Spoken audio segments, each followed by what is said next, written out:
अस्सलाम वालेकुम dear students. आज जो हम टॉपिक डिस्कस करने जा रहे हैं बहुत ही इम्पोर्टेंट है। देखिए हम इसका प्रूफ करते हैं। तो इसका प्रूफ करने के लिए पहले आप लोगों को दो तीन प्रॉपर्टीज लॉग की याद होनी चाहिए। जैसे देखें, एक प्रॉपर्टी ये थी लॉग ऑफ m इसकी पावर n। तो हम इसको क्या लिख सकते हैं, अगर कोई भी चीज़ पावर की शक्ल में हो हम उसको शुरू में लिख सकते हैं।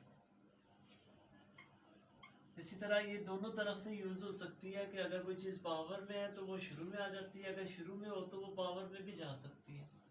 दूसरे नंबर पे हमने लॉग की ये प्रॉपर्टी भी पढ़ी हुई है कि log of m multiply by n अगर हो तो हम इसे क्या लिख सकते हैं, log of m plus log of n।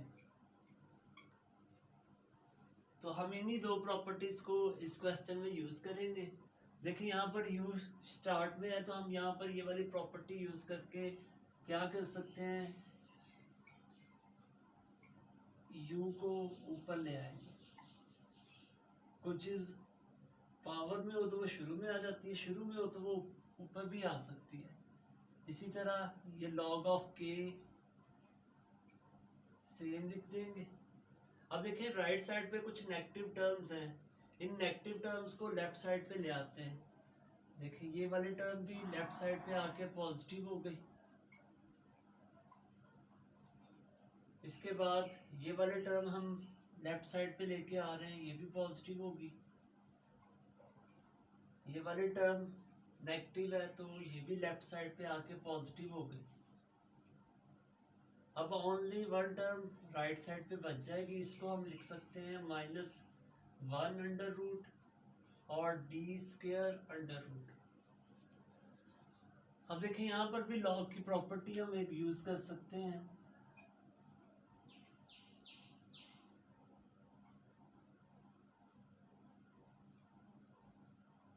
इसको हम लिख सकते हैं लॉग ऑफ b इसकी पावर a, यानी ये शुरू वाले टर्म लॉग की पावर में चली गई। यहाँ पर भी हमने ये वाली प्रॉपर्टी यूज की है। बाकी सारी टर्म सेम वैसे लिख लें। और राइट साइड में देखें, हम जानते हैं -1 अंडर रूट किसके इक्वल होता है, आयोटा के। तो हम इसकी जगह पर आयोटा लिख सकते हैं, d स्क्वायर अंडर रूट करेंगे, स्क्वायर और अंडर रूट आपस में कैंसिल हो जाएंगे।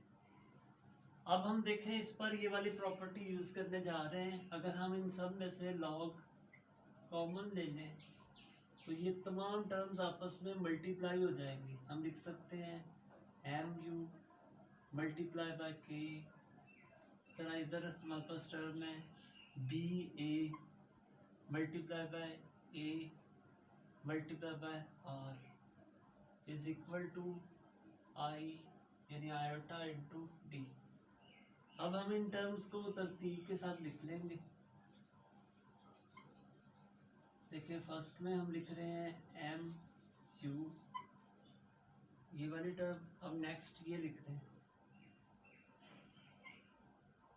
उसके बाद ये वाली टर्म लिखें, फिर ये वाली टर्म लिख लें और लास्ट में हम ये वाली टर्म लिख लें।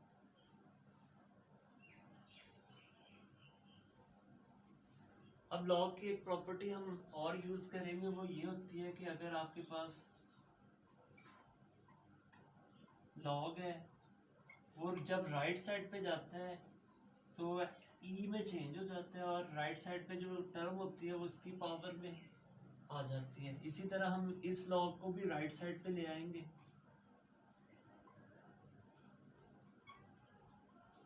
ये टर्म्स मल्टीप्लाई हो रही है, इनको ऐसे लिखते हैं और ये लॉग इस तरफ आ जाएगा तो ई में चेंज हो जाएगा।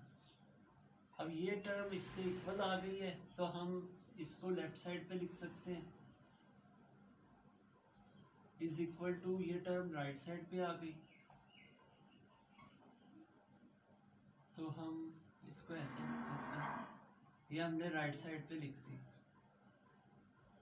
ये क्या बन गया, ईद मुबारक। जी हाँ, आज असल में ईद का मौका है तो इस मौके पर मैं आप सबको ईद मुबारक कहना चाह रहा था। तो इस मौके पे मैं आप लोगों को एक लेसन भी देना चाह रहा हूँ। जैसे कि ये ईद उल ज़ुहा है, बकरा ईद है, इस पर हम अपने जानवरों की कुर्बानी करते हैं। तो हमें जानवरों की कुर्बानी के साथ साथ अपनी अना और अपनी बुरी ख्वाहिशात की भी कुर्बानी करनी चाहिए, ताकि हमारे लिए हर दिन ईद का दिन हो और हम हमेशा खुश रहें। Thank you.